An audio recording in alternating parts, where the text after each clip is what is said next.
चला मंडळी, आज बनवूयात एकदम मऊ लुसलुशीत बंडोसा। रोज रोज एकच प्रकारचा ब्रेकफास्ट करून जर कंटाळा आला असेल तेव्हा आपण हा बंडोसा बनवू शकतो आणि मुलांच्या टिफिन मध्ये सुद्धा देऊ शकतो। त्यासाठी इथे 1 कप रव्यामध्ये 1 कप गरम पाणी थोडं थोडं करून रवा भिजून घेतला।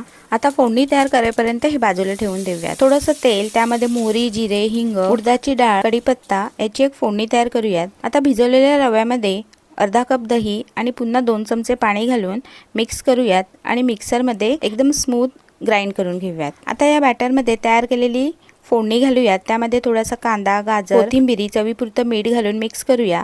त्यामध्ये आता 1 चमचा इनो घालूया। इनो ॲक्टिवेट करायला थोडंसं पाणी घालूया। पुन्हा छान असं मिक्स करूया। आता फोडणी पात्रामध्ये 1 चमचा तेल घालूया। त्यामध्ये तयार केलेलं बॅटर घालायचं। थोड्याशा बाजूनी कडा सुटायला लागल्या की पलटी करून घ्यायचं आणि छान असा दोन्हीकडून मस्त गोल्डन रंग येईपर्यंत शिजून घ्यायचं। तर तयार आहे आपला एकदम मऊ लुसलुशीत बंडोसा। एकदा नक्की ट्राय करा।